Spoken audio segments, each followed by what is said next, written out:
Hey guys, it's your girl Paige and welcome back to my channel, Hauntingly Vintage.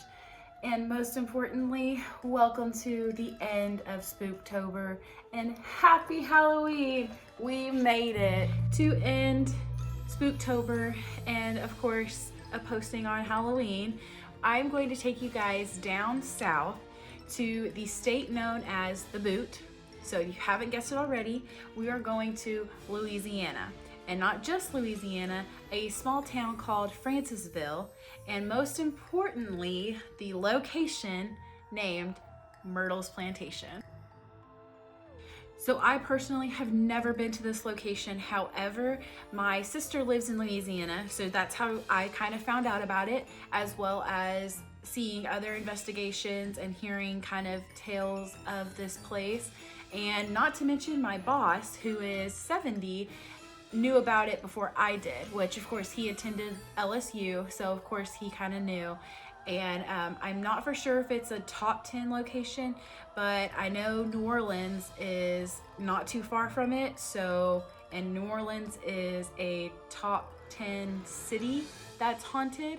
So I don't think, I think this place has potential, and from the stories and some of the evidence that I've seen got captured is one for me that I've added to my list of places to go. So without further ado, let's just get right into it. So Myrtles Plantation was built in the 1700s, and it's actually called the Myrtles now. I guess there's more to it that they've opened up to the public, so they have now switched the name to the Myrtles. Its original name was actually called Laurel Grove. It was originally built by a General David Bradford, and he was the original owner of the 600-acre plantation. And before he joined, he had, well, I don't know if he had to or if he kind of got recruited, but he joined the Whiskey Rebellion in 1794. And then, so he actually lived on the property until then, because President Washington had ordered a execution or kind of a warrant for doing the Whiskey Rebellion. But anyway, so President Washington had ordered his execution, thus made Bradford leave the plantation and moved up to Pennsylvania, where he bought a new plantation. And once he lived the rest of his life there, and then once he passed, his daughters managed the Myrtles or Myrtle Plantation, since he was the original owner. Eventually one of the daughters' husbands decided to sell the plantation. Then that went to a man named Gray Sterling, who lived there with his wife. With the change, that's how the change of the names from Laurel Grove to Myrtle or Myrtle Plantation became. So now with Gray Sterling owning the plantation, it was passed down from the Sterling family from generation to generation. Eventually one generation in the mix was not able to afford the plantation. They ended up selling, and then years later were able to buy it back for it to stay in the family. In 1871, it was then sold to a man named Winters, who was eventually shot and killed on the porch of the plantation. He is one of the spirits known there today to reside, apparently as a triggering event. If you recreate or reenact what happened to, I guess, him in the shooting, it's kind of a trigger for him, so apparently he will make himself known. You will get some evidence, and I mean, that's what they say. Now there are some speculations to this. Some say on record he passed away on the front porch, but there's also noted in some of the stories that he made it inside and died on the 17th step, I believe is what it was called, or what it is. And you can also, apparently the 17th step and on the staircase is one place where you can get some evidence or hear footsteps or really get to connect with whoever or something in the house. But there's kind of speculation on the story on that. So I don't know. On record, I found that he had passed on the porch, and that the whole staircase story was a myth or just kind of made up. But I guess you'll have to go to figure that out for yourself. So, and see what you can capture. And moving on to some other friendly ghosts in this house and on the property, there were known children and adults who died of yellow fever, and they all still say most of them reside there today. You can hear the laughter, voices. A lot of the children can be jokesters, so kind of move things around, or just kind of, I guess, through spirit boxes and things like that, they'll kind of mess with you in a sense. Also, some of the children were actually Grace Sterling's, and even his wife are known to be on the property since they had passed and still reside there today. Now moving on to the most infamous ghost there that resides at the Myrtles today. Her name is Chloe. She was a house slave for Clark Woodruff and his family, who accidentally killed Clark Woodruff's wife and their 3 children. So this one's a long one, however, it's kind of interesting. So please write your comment if you've been to the Myrtles and you've heard the story, or if you side with what I'm about to tell you, okay? So the story starts in 1817 when Sarah was pregnant with Woodruff's 3rd child. His reputation apparently was a mighty man over the lawyers, since he was a well-known lawyer. Integrity of men is what some might have said, but he also had a reputation of being promiscuous.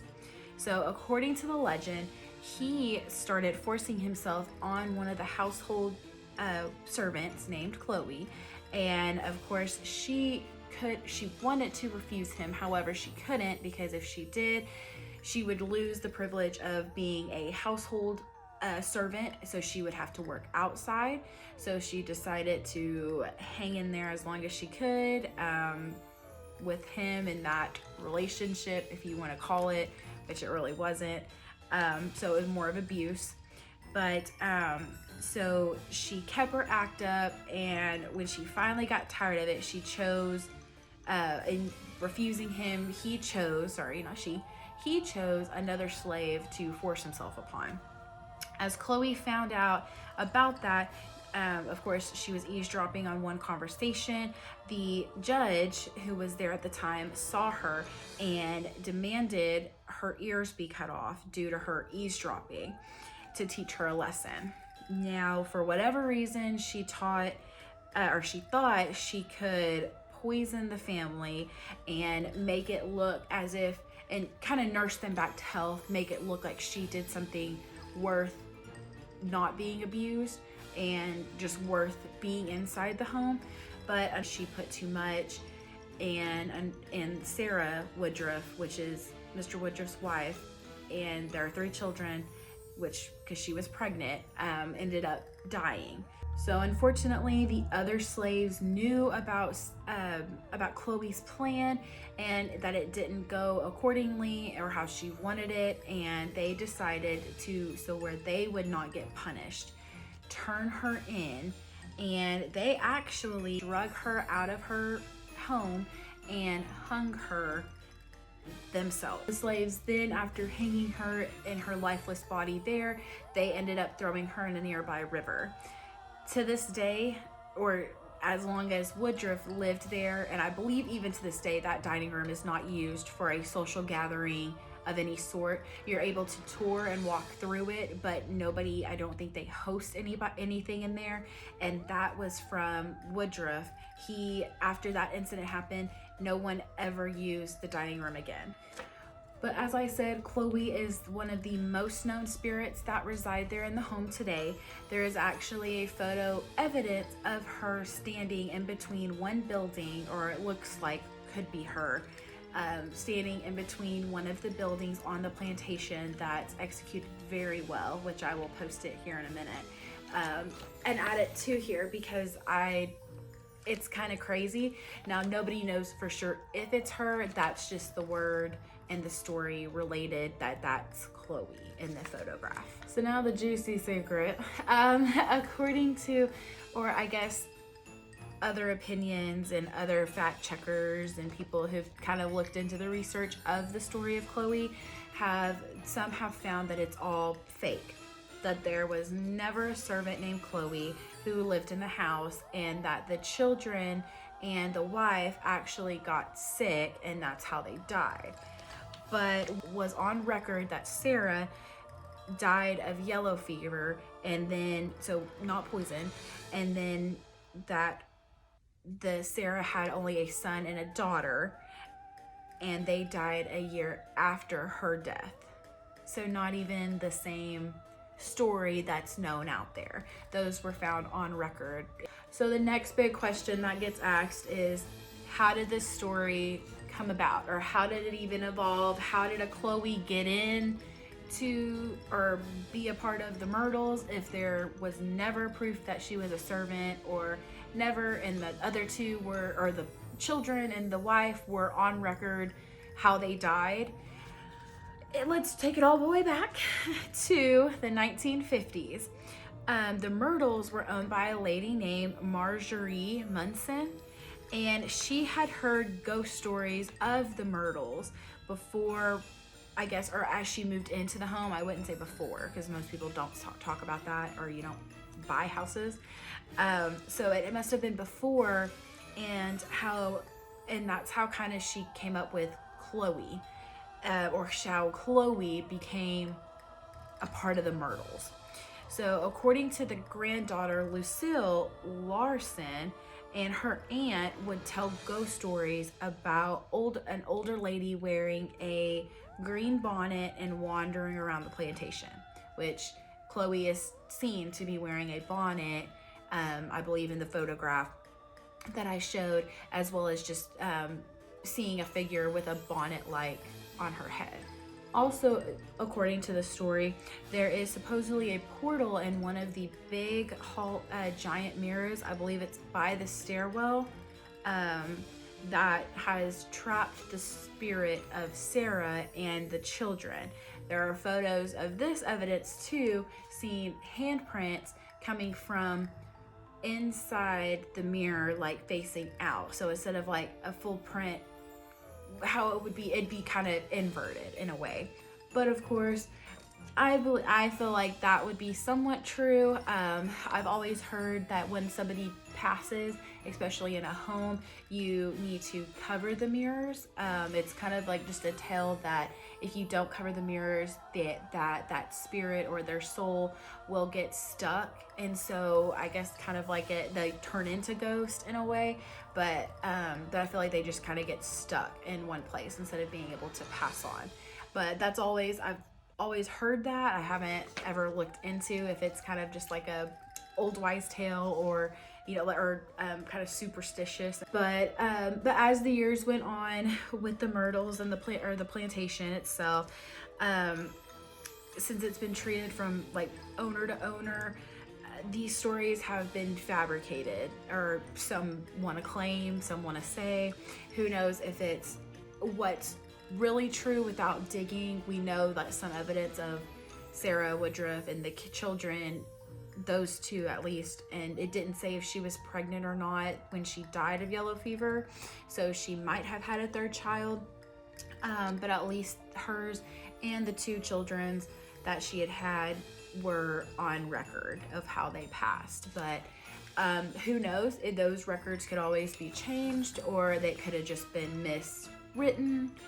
Not being one-sided here, I kind of want to believe both since there's photo evidence, but with doing my research and seeing that there's kind of an opposite side to it, it's kind of just like, kind of have to go check it out for yourself just to see what you get and kind of get on the right side, or kind of make that decision of, is it really haunted, or who are these people that might be here in that sense. However, I don't doubt the home has not been active for one, how old it is, but two, just how much death occurred on the plantation and on the property. So I don't believe that it's not haunted. Now, who haunts it? That's kind of your discretion or kind of what you can figure out. And of course, like I said, they have investigations. You can stay. It's kind of like an Airbnb. I believe they have a restaurant there now. So it's kind of a different vibe, but definitely something that's added to my list on going and checking out for myself to kind of sway me if it's the stories that they've fabricated, or if they are fabricated, or if they're true. But with all hauntings, you just kind of have to, I always said, you have to experience it for yourself. There's always, all these videos of evidence that you can see or pictures, and I just feel like experiencing yourself is the most way to actually get that. Is it real? This is really real. Like, there's no question. It is real. But is it really real? And how real is it to me? And what to like prove that skepticism, if you have any. So as I said before, if you're making your way down to New Orleans, might as well drive another hour or add it to your little trip to go to Saint Francisville and check out the Myrtles. It's, like I said, I don't know if it's a top or if it's something that's kind of getting itself out there with just by word of mouth, or more people going and experiencing, but it's definitely been one that's added to my list. I'm going to see, which makes it even better since my sister lives in Louisiana. I can always, visit her and then take her with me to the Myrtles. But that's pretty much it that I have for you guys on the Myrtles. Like I said, take it with a grain of salt on the stories of Chloe and of course the other residents that reside there. I believe those ones that have died on the property are there. Chloe, if she's really Chloe, or if it's another spirit portraying as something, or if it's something people manifested and thinking that it's a real spirit, and instead of being a story, they kind of brought it to life. I know that's a possibility as well. But without further ado, that is all I have on the Myrtles for you today. Sorry it took so long for me to upload a video, but I'm back, and hopefully the month of November will be better for you guys, and I will have more videos and content for you. Kind of getting into the end of investigating season, so give y'all something else to do, to watch and learn about, and kind of look at new locations. But as I said, without further ado, that's all I have for you guys and the Myrtles Plantation, or I know it as Myrtles Plantation, but the Myrtles. So don't forget to like, comment, subscribe, turn on those notifications, and get that little bell going so you know exactly when I post. And happy Halloween, guys. It's the end of Spooktober. I wish I had more stuff for you guys, but I'll be catching up in November. So other than that, don't forget to stay spooky and happy hauntings.